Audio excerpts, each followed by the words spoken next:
जय राधा माधव। आज का सत्संग 30 जुलाई 2021 शाम 7 बजे सायंकालीन सत्र।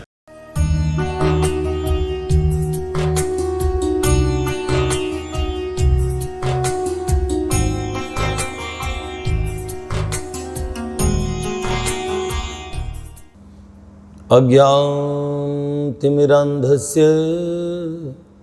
ज्ञानाञ्जन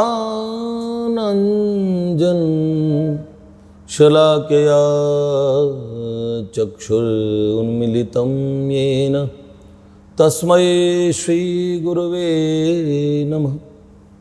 जय जय श्री राधारमण, जय जय नवल किशोर, जय गोपी चित्तचोर प्रभु, जय श्री माखन चोर।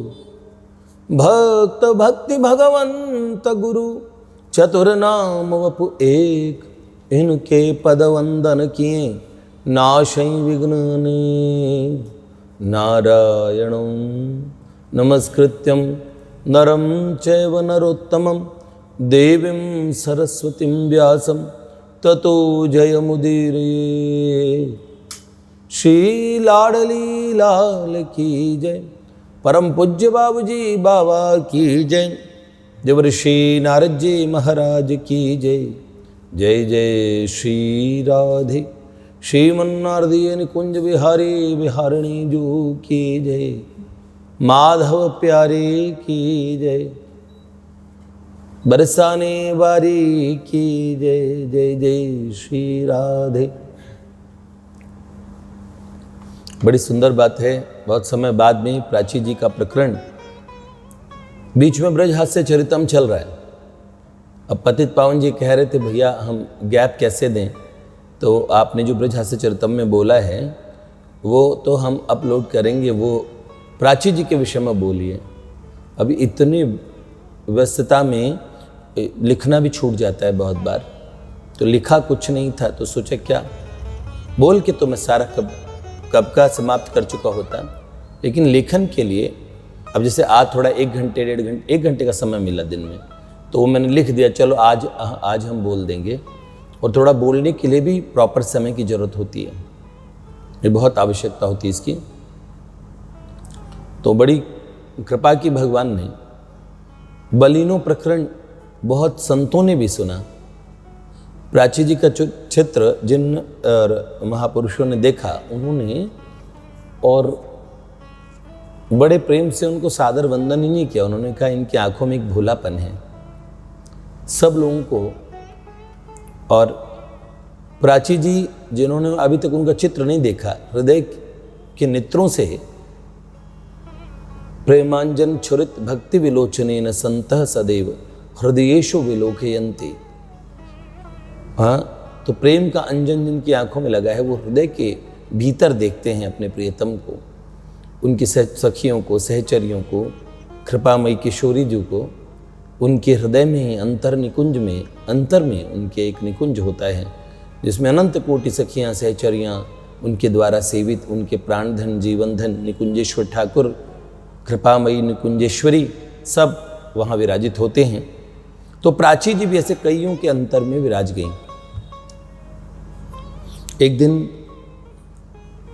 ब्रह्मविद का जो स्वरूप होता है वो स्वयं ब्रह्म स्वरूप हो जाता है। ऐसा ही समझ लीजिए कि प्राची जी ने भगवत तत्व की प्राप्ति की तो उनकी महिमा भगवान के समान ही हो जाती है। भगवान के प्यारे भक्तों की महिमा, भगवान अपने भक्तों के अंतर में विराजित रहते हैं, इसलिए भगवान के समतुल्य भी महिमा हो जाती है। यद्यपि भगवान के बराबर तो कोई नहीं, कभी हो नहीं सकता त्रिकाल में, किंतु तब भी भक्तों की महिमा बहुत होती है।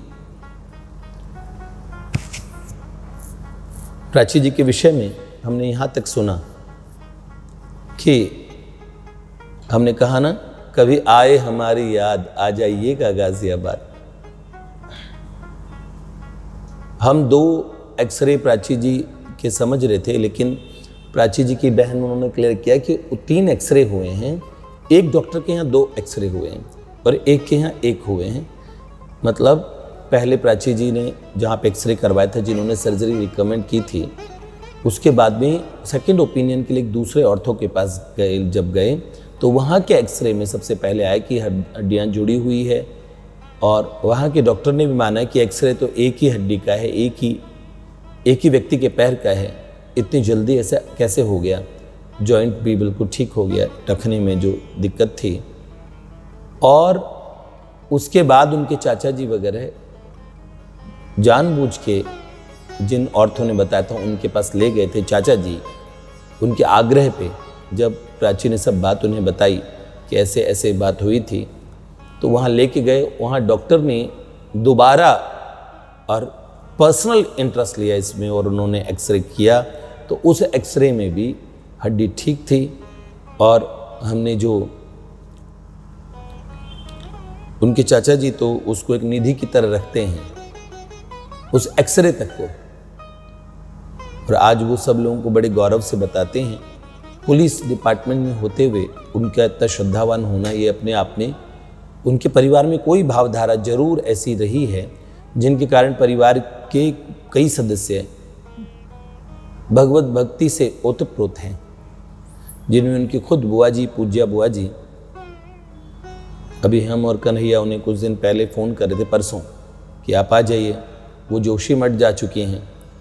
वो प्राची का दूसरा स्वरूप ही है, और बड़ी वंदनीय हैं, बड़ी पूजनीय। हम उनका बड़ा आदर करते हैं 65 वर्ष की आयु में, और वो एक सखी सहचरी का स्वरूप होने से एक किशोरी ही लगती हैं, और इतना भजन करती हैं, मित भाषणी हैं, बहुत कम बोलती हैं और बहुत ही भजन करती हैं। स्वर्गारोहिणी की यात्रा उन्होंने 11 बार की है। यह एक बार में करना बड़ा मुश्किल होता है लोगों के लिए। पहाड़ों पे चढ़ जाना, जोशी मठ में रहना, चारों धामों में घूमना, विचरण करना, सब प्रकार से मन अंतःकरण की विरक्त वृत्तियाँ, प्यारे श्याम सुंदर में अनुरक्त उनका चित्त, वो बिल्कुल ब्रज गोपी हैं। दूसरी कृष्ण ग्रहीत मानसः, जिनके लिए कहा गया श्री कृष्ण ने उनका मानस ग्रहण कर लिया। तो जैसे प्राची जैसी अगर कोई दूसरी नज़र आती हैं तो उनके पूज्य बुआ जी हैं। उनके चाचा जी भी बड़े भगवत भक्त हैं। पिताजी एक सज्जन व्यक्ति हैं। परिवार पर प्राची का हम वंदनीय मानते हैं, पर दुर्भाग्यवशात प्राची के अपने परिवार में उनके इस भावमयी स्थिति को और वो लोग समझ नहीं पाए। उसकी जब वो विरहिणी अवस्था में पहुंच गई, और एक भक्त का ऐसा स्थिति आती है, जिन आँखिन से तब रूप लख्यो, उन अखियन से अब देखिए का। और क्या देखेंगे जिन आँखों से आपके स्वरूप को देख लिया। तो प्राची जी ने उस सुंदर स्वरूप को निहारा था, देखा था, उनका स्पर्श पाया था। ओहो हो, भगवान का स्पर्श, सुखम अक्षयम मश्नुते। पर भगवान ने आवरण में उनको दर्शन दिए, एक प्रच्छन्न स्वरूप में अपने पूरे स्वरूप की शक्ति को छुपाते हुए दर्शन दिए। फिर भी बहुत सुंदर रहा। उस छोरे के रूप में प्राची जी के मन में सदा पश्चाताप रहता था कि वो तो अपने निज प्रियतम तो श्याम सुंदर श्री कृष्ण को ही मानती थी, किंतु एक मन में अफसोस हो गया कि एक पराये पुरुष के प्रति इतना आकर्षण कैसे हुआ। इसका मन में अफसोस भी हुआ, और वो तिरोहित हो गया। वो अफसोस समाप्त हुआ तब जब स्वप्न में और उस छोरे ने और ये बताया कि मैं गाजियाबाद के कैसे हूँ। मैंने आपको पूर्व में भी बताया था, प्राची जी ने अपने एक भैया के साथ साधना की। उनकी एक बहन भी थी, 3 बहन भाई। राजस्थान के एक ऐसे स्थान जहाँ से पत्थरों का खनन होता है, ऐसे किसी एक जहाँ पे ऐसी पर्वत शिलाएँ हैं, ऐसे स्थान पे तीनों बहन भाई भजन करते थे। तो एक पर्वत के शिलाखंड का प्रिया प्रियतम के भाव से पूजन करते थे। और प्राची जी के पुनर्जन्म हुआ, उसके बाद फिर पुनर्जन्म हुआ, तो एक जन्म छोड़ के जो दूसरा जन्म हुआ, उसमें उसी शिलाखंड से एक स्थान पे जो पत्थर तराशने वाले हैं और जो भगवान के श्री विग्रहों को, श्री मूर्तियों का निर्माण करते हैं, कालांतर में तो श्री मूर्ति फिर वो मूर्ति नहीं रहती, फिर तो स्वयं भगवान ही हो जाते हैं। अगर हम पत्थर पूजने वाले होते तो हम जमीन पे लगे सारे पत्थरों को पूजते हैं। कहीं भी पत्थर नहीं, आप पूजते हैं क्या? नहीं, हमारे महापुरुष ऐसा नहीं मानते। हम तो प्राण प्रतिष्ठित हो भगवान का आह्वान करते हैं तो फिर वो भगवान हो जाते हैं। पहले वो श्री मूर्ति होती है। मैं तो श्री विग्रह भी पहले बोलता हूँ, बाद में तो वो भगवान है ना। श्री बांके बिहारी जी का श्री विग्रह, श्री राधा वल्लभ जी का श्री विग्रह, नहीं ऐसे कहने में भी आनंद नहीं आता। श्री राधा वल्लभ जो, श्री राधा रमन जो, श्री बिहारी जो, इस तरीके से वैष्णव उनका हृदय ऐसे कहने में मानता है। ठीक है, तो जिन श्री विग्रहों का निर्माण हुआ उन शिलाखंडों से उन श्री विग्रहों का नाम पड़ा श्री राधा माधव, विराजित हुए गाजियाबाद में। और सौभाग्य से उनके पूर्व जन्म के भैया भी उन्हें मिल गए और दोनों चीज़ बात हो गई। और भैया कौन सो तो हम नहीं बताएंगे, थोड़ा बहुत तो अपना हम लोगों को, और इस मार्ग में आए हैं तो थोड़ी चेष्टा, थोड़ा प्रयास, थोड़ी खोज स्वयं की होनी चाहिए। बाकी तो भगवान खूब कृपा करके सब जना देंगे, आपको पता लग ही जाएगा। तो ऐसा कोई ऋणानुबंध उनका था, इसलिए उनके ही ठाकुर उनके पास आए थे। गाजियाबाद का परिचय दिया। एक भैया का एड्रेस उसी छोरे ने, उस लड़के ने स्वप्न में दिया कि मेरा नाम माधव है, और स्वप्न से वो जागी, जिस एक कार्ड जैसा जिस पर कुछ लिखा था, उन्होंने नंबर दिया था, वो कार्ड प्राची के पास जागृत में उन्हें प्राप्त हुआ और वहाँ से अनोखी लीलाएं प्रारंभ होती हैं। प्राची जी को जब ये पता लग गया ये श्री कृष्ण हैं जिनका वो नाम जपती हैं, तब तक श्री कृष्ण तत्व क्या है, क्योंकि प्राची ने थ्योरिटिकल सत्संग सुना ही नहीं, कहीं पुस्तकें पढ़ी ही नहीं, भागवत जी तक भी नहीं पढ़ी थी, सिर्फ नाम जप का आश्रय लिया था। तो उन्होंने क्रमिक रूप से धीरे धीरे श्री कृष्ण से स्वयं ही जाना। श्री कृष्ण ने स्वयं ही उन्हें जनाया कि उनका तत्व स्वरूप, उनका वास्तविक स्वरूप क्या होता है। तो प्राची जी की हमने प्रारंभिक अवस्थाओं की वार्ताएं खूब सुनी हैं। उसके बाद में और प्राची जी का जो स्वरूप था वो फिर तो इतना विदुषी का स्वरूप हो गया। उन्हें साक्षात भगवती गार्गी, भगवती मैत्रेयी, भगवती मदालसा, हाँ, भगवती चूड़ाला, भगवती सावित्री, भगवती अहिल्या, पंचकन्याएं अहिल्या, द्रौपदी, तारा, कुंतिश, मंदोदरी तथा, और फिर क्या, कुंती, मंदोदरी और पंचकन्या स्मरे नित्यम महापातक नाशनम, ऐसी पंचकन्याओं के, और उन्हें साक्षात इनके पूरे समूह के दर्शन हुए थे। अंतर्दर्शन में विचित्र विचित्र प्रकार के अंतर्दर्शन होने लगे। और फिर प्राची जी को कालांतर में उस छोरे के दर्शन अपने घर में हुए।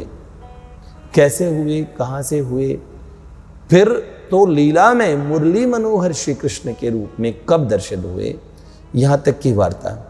और फिर प्राची उनकी लीलाओं में ही डूब गई, उनके उस धाम की लीलाओं को देखने लगी। उस लीलाओं में खाली देखती नहीं थी, उनमें शामिल हो गई थी। उसका एक शरीर यहाँ हो गया था, एक शरीर वहाँ।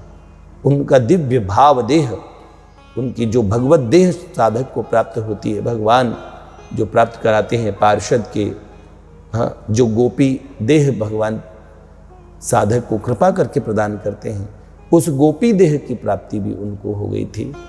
और वो श्री गोपी वृंदावन में नित्य ब्रज में अपने उनके ठाकुर जी के नित्य धाम में सखी सहचरी के रूप में उनकी लीलाओं में सम्मिलित हो गई, होने लगी।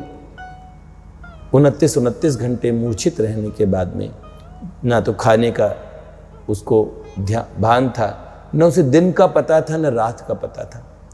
ऐसी स्थिति हुई तो उन्हीं प्राची जी की किस तरह क्रमिक उनको, और थोड़ी बहुत लीलाएं जो उन्होंने अनुभूत की, बहुत लंबा तो हम नहीं सुना सकते क्योंकि भैया 8-9 महीने की उनके द्वारा बताई गई सामग्री है उनकी, जो और जो रिकॉर्ड्स हैं हमारे पास में, वो तो देखिए 8-9 महीने का, इतना लंबा तो हम कैसे सुनाएं, लेकिन हम छोटे छोटे से ग्लिम्पसेस, छोटी छोटी वार्ताएं सुनाएंगे।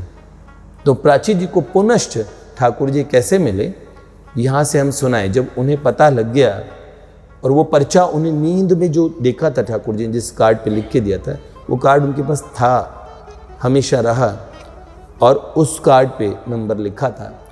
और इधर हमारा फ़ोन खराब था, हमारा फ़ोन 15-20 दिन से खराब था। वो कौन सा फ़ोन था आप लोगों ने देखा? HTC। अच्छा, तो उस समय का फ़ोन था। अब तो नए ज़माने के फ़ोन आने लगे ना, तो उस फ़ोन के अंदर में ही, और हम सुना करते, ना उसका स्पीकर चलता, ना उसको स्क्रीन चलती थी, कुछ भी नहीं चलता था। हमने सोचा ये तो फिर अब सुबह क्या बताएं, आपको कह देते हैं। हमें भी एक सपना आया कि भाई आज कोई फ़ोन आने वाला है, तो हमारे मन में एक जिज्ञासा तो थी। अब खैर इतना सोच लीजिए, साधक के मन में कई सुंदर कल्पनाएं चलती रहती है, ऐसी कोई सुंदर कल्पना हमारे मन में भी चल रही होगी।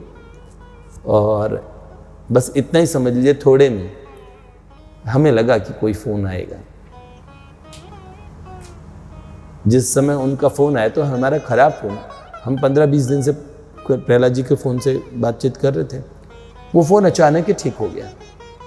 उसके स्क्रीन पे नंबर भी आने लगा, उसका स्पीकर भी बजने लगा, घंटी भी बजी, आवाज़ भी सुनी। और मेरे साथ में मेरे भांजे बैठे थे, तन्मय कृष्ण प्रभु। और फिर हमारी प्राची से वहाँ पहली वार्ता शुरू हुई, जब प्राची ने कहा, प्रणाम भैया। ये उनका संबोधन होता था, जो सबसे पहले अभिवादन करती थी तो श्री राधे श्याम इत्यादि शब्दों से नहीं, ऐसे कहा करती थी, प्रणाम भैया जी। और फिर उन्होंने अब कहा, हम प्राची श्रीवास्तव बोल रहे हैं लखनऊ से। फिर यहाँ से उनकी हमारी वार्ता शुरू हुई। पहले उन्होंने अपनी वार्ता कही। हमारे मन में एक कोई अज्ञात विश्वास होता है कि ये जो कह रही हैं वो ठीक है। देखिए, आदमी में अविश्वास हमेशा सब में होता है, भगवत कृपा से ही अविश्वास हटता है, विश्वास नहीं हो पाता सीधे सीधे। लेकिन हमें सीधा विश्वास क्यों होने लगा, उसके पीछे की कोई बात है जो हम यहाँ तो नहीं कह पाएंगे। तो बस इतना जरूर कहेंगे कि हमें विश्वास होने लगा कि जो कहती हैं सत्य हैं। फिर तो उनके सत्य को सबने देखा। सत्य अपने आप को उजागर करता है, कैसे प्रकट करता है। प्राची जी ने उस सत्य को केवल वाणी से बोल के नहीं बताया, उसे प्रकट किया। विश्वास कर लो, इसलिए ऐसे नहीं, उस विश्वास को करवा दिया। कभी कभार महापुरुष कृपा करके ऐसा अनुग्रह करते हैं, हर महापुरुष विश्वास करा कर सकते हैं, लेकिन वास्तविक विद्या यही है कि हमें विश्वास करना चाहिए। तो महापुरुष कहते हैं विश्वास करो, विश्वास रखो, ऐसे बोलते हैं। अगर अंततोगत्वा तो महापुरुष के पास, सभी महापुरुषों के पास सामर्थ्य होता है, क्योंकि वो महापुरुष हैं। सामर्थ्य वो आपको विश्वास दिला भी सकते हैं। तो प्राची जी ने सबको विश्वास दिला दिया। तो ऐसी स्थिति हम और उनकी हुई, जिस समय उन्हें ये पता लगा कि वो श्री कृष्ण थे और श्री कृष्ण ने उन्हें तत्व स्वरूप से जनाना शुरू किया। लेकिन पुनश्च उनकी भेंट उस स्वरूप में कई बार हुई। और कालांतर में श्री कृष्ण ने अपने दिव्य प्रकाश से युक्त तेजो में महामहिम, जो अनंत कोटि ब्रह्मांड नायक प्रभु का स्वरूप है, ईश्वर परम कृष्ण सच्चिदानंद विग्रह अनादिरादि गोविंदम सर्व कारण कारणम, ऐसे सब कारणों के कारण प्रभु के और कालांतर में दर्शन हुए। तो ऐसे हम उस सुंदर स्वरूप के, पर प्राची जी को जैसे ही उस छोरे ने इसे कहा, प्राची जी ने प्रथम, देखिए ठाकुर जी ने अपना स्वरूप सीधे नहीं जनाया, पहले उन्होंने इसे पूछा भी, आप बांके बिहारी जी हैं क्या? कुंज बिहारी जी? क्योंकि प्राची जी तो एक श्री कृष्ण को जानती थी। उनकी बुआ ने बांके बिहारी जी का बहुत वर्णन करती थी, तो उन्होंने सोचा श्री कृष्ण बांके बिहारी जी होते हैं। तो उन्होंने कहा, अरे वो तो काले हैं पर हम तो गोरे हैं। तो प्राची जी को प्रथम स्वरूप कैंपर वाइट, कर्पूर गौरव, कपूर जैसे गोरे ठाकुर जी, बड़े सुंदर गोरे। तो ऐसे वो कहा करते कैंपर वाइट, और ऐसे हमारे माधव जो ऐसे ही हैं, गोरे चिट्टे। कालांतर में प्रभु के सुंदर इंद्रधूम्न मणि के समान नील सुंदर, ऐसे सुंदर स्वरूप के दर्शन उन्हें कालांतर में हुए। लेकिन जो प्रथम दर्शन उन्हें इसी प्रकार से हुए थे गौर स्वरूप में, गोरे ठाकुर। तो ये जो गोरा सा छोरा था ये पुनश्च आया प्राची के पास में और फिर इसने परिचय देना शुरू किया अपना। प्रारंभ में लीला दर्शन ठाकुर जी ने ऐसे कह के कराया था, तुम्हें एक सपना दिखाएं। तो मस्तक पे हाथ रखा था, तब प्राची जी को प्रथम स्वप्न का दर्शन हुआ। वो स्वप्न का दर्शन पहले सपना बोलती थी, फिर समझ गई लीला दर्शन होते हैं। ओहो हो, मन का आरोहण हुआ, भाव समाधि की अवस्था में मन पहुंच गया। सुंदर इतने ऊंचे आयामों को पार करके मन उस अज्ञात चिन्मय प्रदेश में पहुंच गया, जहां नहीं काल, जहां नहीं माया, जहां रसिक सिर मोर, हमारे वृंदावन उर ओर। ऐसे दिव्य वृंदावन में और उन्हें कई लीलाओं के साक्षात्कार हुए। पर प्रारंभिक जो उनके स्वप्न इत्यादि छोटी छोटी सी अनुभूतियां, उनकी थोड़ी थोड़ी वार्ता करते हुए हम आगे बढ़ेंगे। तो कैसे जब उन्हें पता लग गया स्वप्न के माध्यम से और वो कार्ड भी मिल गया और गाजियाबाद के भैया से उनकी बात भी होने लगी, तब उनको अपार विरह हुआ कि श्री कृष्ण मेरे पास आए थे लेकिन मैं उन्हें पहचान भी नहीं पाई। फिर उनकी पुनः प्राप्ति के लिए उनके मन में एक ललक जगी। यहाँ से प्राची का चरित्र का दूसरा भाग प्रारंभ होता है। तीसरे भाग में प्राची जी का हम भगवत धाम गमन तक सुनाएंगे। उनका निकुंजों में प्रवेश कैसे हुआ, कैसे वो इस संसार में अपने इहलौकिक शरीर को उन्होंने त्यागा, वो सब वार्ताएं कहने का हमारा विचार है। श्री राधे। तो अब प्राची जी को जब ये ज्ञात होता है कि प्यारे श्याम सुंदर आए, श्री कृष्ण आए, जिनका बचपन से लेकर नाम जपा, वो ठाकुर आए और इतना पास से निकल गए लेकिन कोई परिचय न हो पाया। अच्छा, ये कितनी बड़ी बात होती है। अक्सर भक्तों के जीवन में बाद में ये घटना पता लगती है, ओहो वो कौन थे जो आए थे। तब कभी प्राची के मन में इस बात का पश्चाताप था कि प्यारे ठाकुर जी को छोड़ के ये किसी के प्रति मेरे मन में आकर्षण क्यों आया। अब पुनश्च बात समझ आई कि जिनके प्रति आकर्षण आया वो तो श्री कृष्ण ही थे। फिर पछतावा इस बात का कि आए तो ऐसे क्यों आए और आके चले भी गए। बहुत अपार विरह हुआ। आप तो पास जाओ, तुम क्यों दूर चले गए। अच्छा, इसकी व्यवस्था कर दो भैया, छोरे को दिक्कत नहीं होनी चाहिए। वाह वाह, आ जाओ बेटे आओ। अब तो कष्ट नहीं है। देखिए, ये इसे संसार कहते हैं। गर्मी ज़्यादा लगी तो तकलीफ, अब एसी की सीधी हवा आ रही तो उन्हें सर्दी लग रही है ना। और वैसे हम सब तड़पते रहते हैं कहीं थोड़ी ठंडक मिल जाए, ऐसा ही होता है बेटे। अति सर्वत्र वर्जयेत।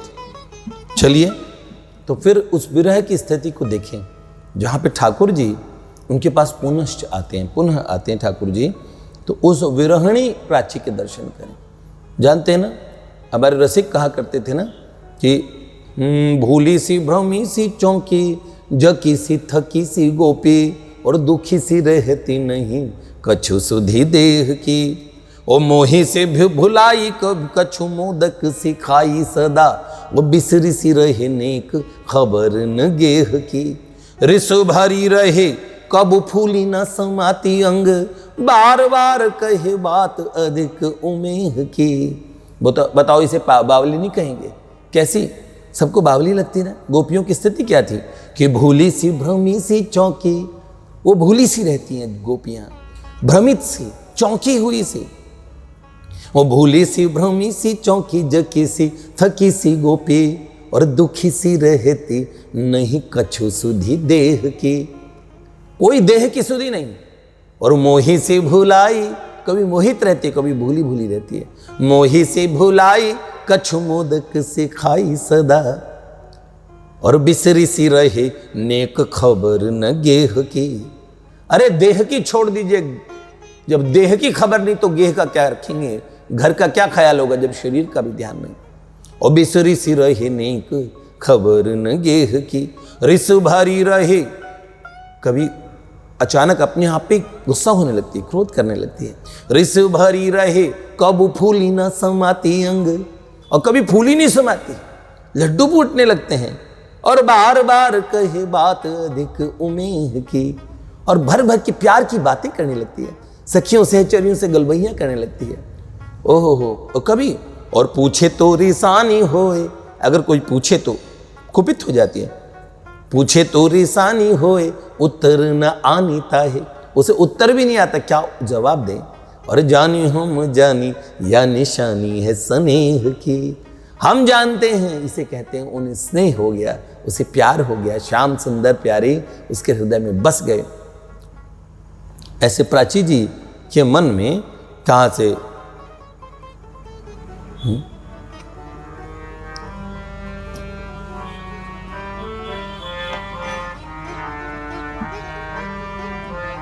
ये आज उनकी स्थिति को बताने वाला कुछ लिखा जो 1 घंटे में। तो नए एक ब्रज गोपिकाए, नए एक ब्रज गोपिका आए, कहानी उसकी सुनो है, कहानी उसकी सुनो। नए एक ब्रज गोपिका आए, नई एक ब्रज गोपिका आए, कहानी उसकी सुनो है, कहानी उसकी सुनो। उसके प्यार में आए खिंचकन आए, उसके प्यार में आए खिंचकन आए, कहानी उसकी सुनो। उसके प्यार में आए खिंचकन आए, उसके प्यार में आए खिंचकन आए, कहानी उसकी सुनो। नई एक ब्रज गोपिका आए, नई एक ब्रज गोपिका आए, कहानी उसकी सुनो है, कहानी उसकी सुनो। नई ब्रज गोपिका की कहानी सुनिए आगे की। ठाकुर जी के विरह में क्या स्थिति हुई, जब पता लग गया वो श्री कृष्ण है, तो प्राची का हृदय अंतःकरण अंतरात्मा तक हाहाकार करने लगी और बड़ी व्याकुल हो गई। क्या? रोम रोम से वो प्यारे शाम को पुकारते, रोम रोम से वो प्यारे शाम को पुकारते, भीगी पलकों से रहते पथ को निहारते, भीगी पलकों से रहते पथ को निहारती। कब आएंगे बलम हर जाए, कब आएंगे बलम हर जाए, कहानी उसकी सुनो है, कहानी उसकी सुनो।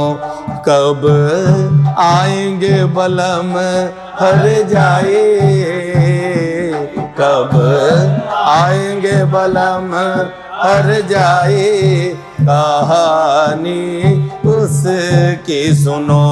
नई एक ब्रज गोपिका आए, नई एक ब्रज गोपिका आए, कहानी उसकी सुनो।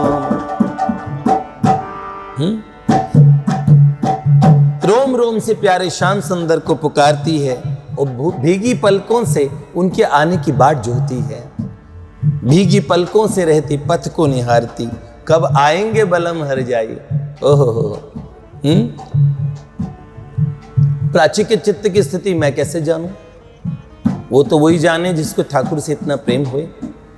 लेकिन कवि तो शब्दों से खेलते हैं, तो शब्द भी पूरे नहीं ज्ञात, कौन से लिखूं? तो जो अनुमान किया, प्राची ने जो कहा उससे कुछ अनुमान किया, और अनुमान किया तो कृपा पूर्वक जिन्होंने प्राची पे बड़ी कृपा की उन्होंने कुछ शब्द भेज दिए, तो इसलिए वो मैंने शब्द लिख दिए, इसमें मेरे को कोई अपराध नहीं लगेगा। अब बताओ, हरजाई थोड़ी है प्यारे ठाकुर। फिर भी लिख दिया मैंने। कब आए? ये लिखते लिखते ऐसे ही लिखा सामने, आज सुबह सुबह ये बैठे थे। तो इसलिए इन शब्दों का अपराध न लगे। हाँ,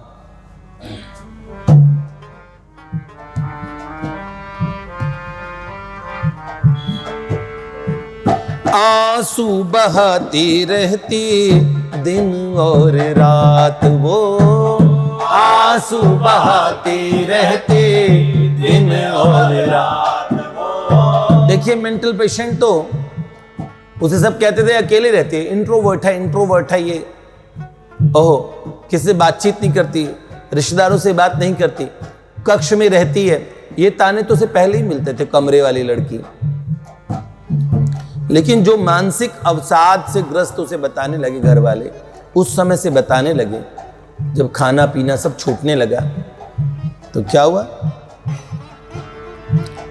आंसू बहाती रहती दिन और रात, वो आंसू बहाती रहती दिन और रात, वो करती रहती याद उनसे पहली मुलाकात, वो करती रहती याद उनसे पहली मुलाकात। वो पहली मुलाकात याद आने लगी, वो बलीनो चलाना गजब ढा गया, इतने पास थे वो। दिन रात रो रो के याद करती रहती है पहली मुलाकात को, और मन में एक अफसोस था, क्या? करती रहती याद उनसे पहली मुलाकात, वो करती रहती याद उनसे पहली मुलाकात, वो जी भर देख भी न उन को पाए, जी भर देख भी न उन को पाए, कहानी उसकी सुनो, कहानी उसकी सुनो, उसके प्यार में आए खिंच कन्हाए, उसके प्यार में आए खिंच कन्हाए, कहानी उसकी सुनो। क्या? कहानी उसकी सुनो।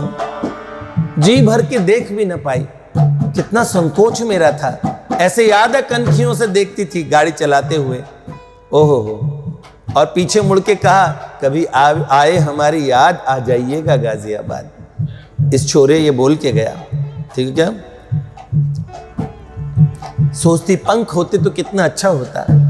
उसके मन में उस समय नंदगांव बरसाना नहीं था, बाद में पता लगा, ब्रज का पता लगा, लेकिन पहले तो उन्होंने पहला शब्द गाजियाबाद सुना। गाजियाबाद सुना तो भाई गाजियाबाद की बात याद आई, तो सोचती थी क्या पंख होए तो मैं उड़ जाऊं, क्या?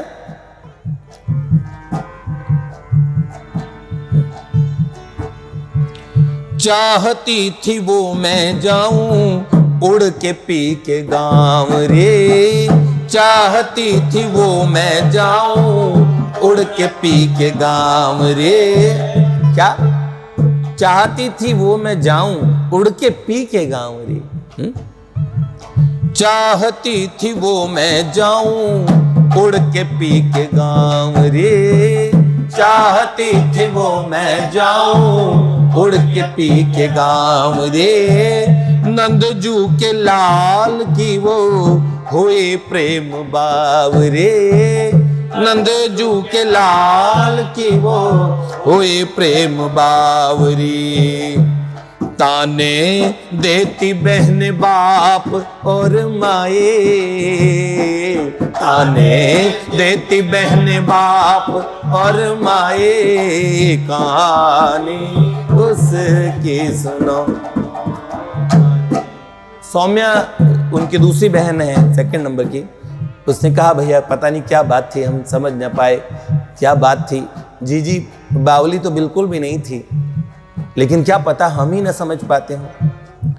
तो पिता उनसे बहुत स्नेह करते हैं, लेकिन उस समय सब टोकती थी क्या हो गया है तुम्हें। और माता जी भी बड़ा अपने बालकों से स्नेह करती हैं। तो ये वो ताने शत्रुओं वाले ताने नहीं हैं, उनके परिवार के लोग सुने तो उनको हृदय में दुख ना हो, लेकिन फिर भी ऐसी स्थिति देख के स्वाभाविक घर वालों को हो जाता है। तो क्या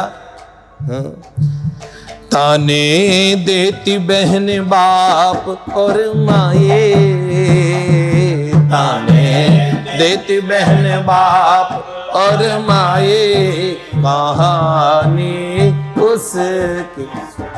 उनके परिवार के विषय में किसी से हम बात कर रहे थे तो पूज्य हमारी एक मैया, उन्होंने अब स्पष्ट कहा कि वो परिवार हमारे लिए वंदनीय परिवार है, उनकी माता उनके पिता सब वंदनीय हैं। तो इसलिए हम ये उनको किसी प्रकार से भी कटाक्ष करने के लिए नहीं लिखा है, वो सुने तो आहत ना हो, ये तो एक स्थिति बताने के लिए लिखा गया है। ताने देती बहन बाप और माए, ताने देती बहन बाप और माए, कहानी उसकी सुनो है, कहानी उसकी सुनो। उसके प्यार में आए खिंचकन आए, उसके प्यार में आए खिंचकन आए, कहानी उसकी सुनो,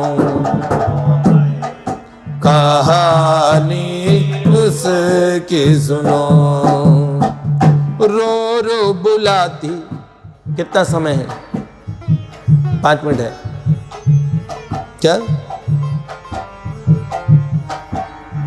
बचपन से ठाकुर जी से प्रीत लगाई थी, तो बचपन के मीत कौन थे उनके? श्री कृष्ण के नाम को जानती थी, स्वरूप को ज्यादा नहीं जानती थी, फिर भी बुआ को देखा देखी मेरे पति भी श्री कृष्ण है, ऐसे ही तो माना।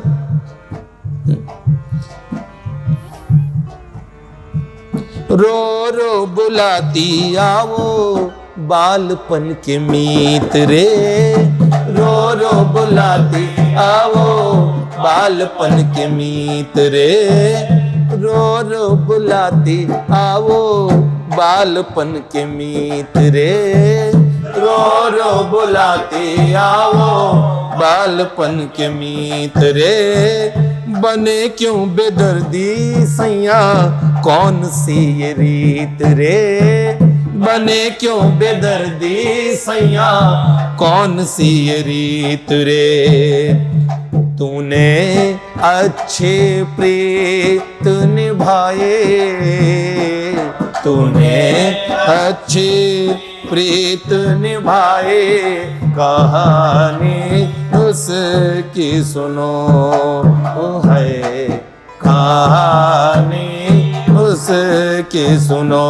नई एक ब्रज गोपिका आए, नई एक ब्रज गोपिका आए, कहानी उसकी सुनो। उसके प्यार में आए खिंचकन आए, उसके प्यार में आए खिंचकन आए, कहानी उसकी सुनो है, कहानी उसकी। बड़ी स्थिति मन में रो रो के बुलाती है, इतने बेदर्द कैसे बन गए आप, ये कोई ऐसे प्रीत निभाई जाती है? ओह, याद है ना वो निगाहें मिलाना गजब ढा गया, हमने सुनाया था ना। गया वो मिला के मेरे नैनों से नैन वे, गया वो मिला के मेरे नैनों से नैन वे, गया वो मिला के मेरे नैनों से नैन वे, गया वो मिला के मेरे छीन ले गया वो मेरी जिंदड़ी का चैन वे, छीन ले गया वो मेरी जिंदड़ी का चैन वे। बैरिन मौत भी न मुझको आए, बैरिन मौत भी न मुझको आए, कहानी उसकी सुनो है, कहानी उसकी सुनो। नई एक ब्रज गोपिका आए, नई एक ब्रज गोपिका आए, कहानी उसकी सुनो।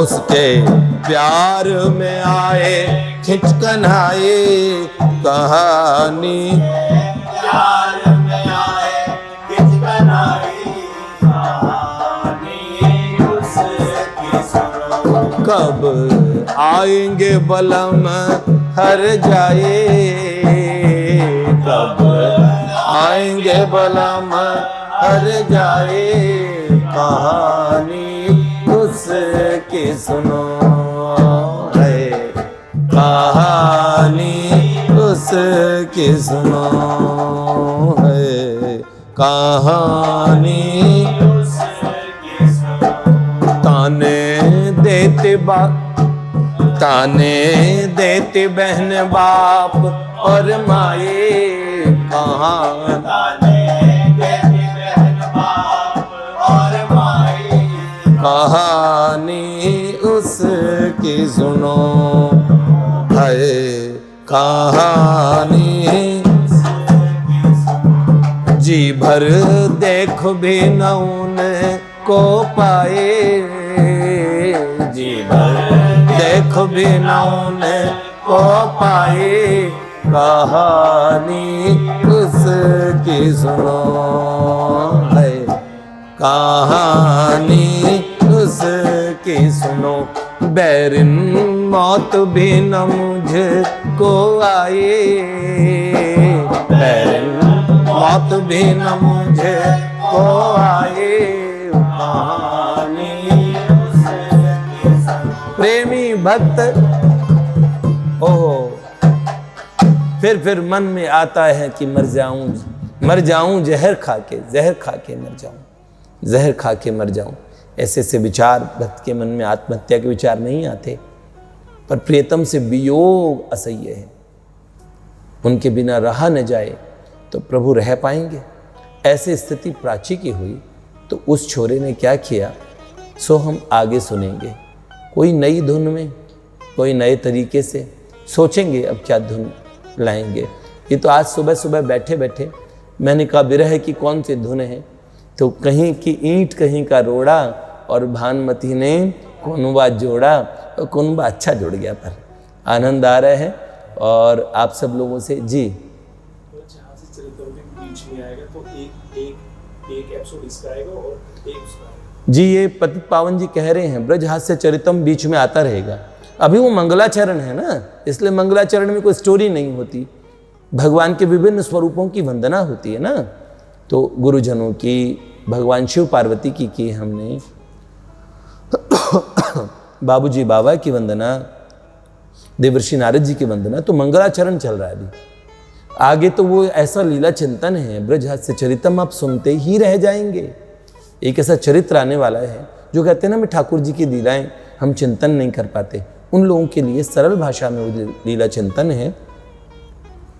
किसी को बड़ी कृपा से भगवान के एक नित्य सखा हैं जिनका नाम आपने बड़ा सुना है, श्री मधुमंगलाचार्य जी, जिनको प्यार से मनसुखा कहते हैं। रासलीला मंडली में जो मनसुखा का स्वरूप देखते हैं आप, वो तो रासलीला में जो रासाचार्य होते हैं, जो रासलीला करवाते हैं, उसके स्वामी होते हैं। वो लोगों का मन भगवान में लगा रहे, लीला में लगा रहे, इसलिए वो, क्योंकि मनसुख जी बड़े हंसोड़ हैं, बड़े विदूषक हैं, बड़े हंसमुख हैं, ठाकुर जी के मन को सुख देने वाले, इसलिए मनसुखा को अलग से एक हंसी आए ऐसा श्रृंगार करके लाते हैं। वैसे मनसुखा का स्वरूप, वास्तविक स्वरूप बताएं, श्री कृष्ण जैसा सुंदर स्वरूप उनके सखाओं का होता है। अतिशय सुंदर ये मधुमंगल जिन जो माधव के मधु हैं ये, इनका नाम है मधु, ये वास्तव में ओहो मधु पीताय शर्मणे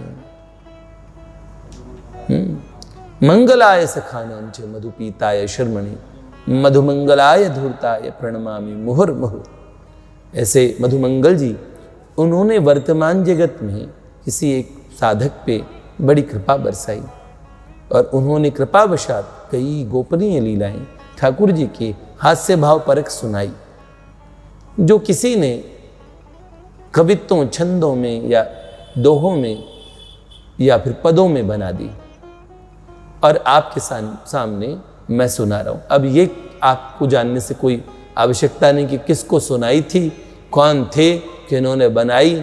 सो आप कुछ तो भगवान आपके लिए आपके हिस्से में कुछ चीज़ें छोड़ रहे हैं, सो आप पता कीजिए। जीवन की इतनी बड़ी खोज आप लोग कीजिए, ये थोड़ा सा काम प्रभु ने आपको दिया, सो बहुत अच्छा।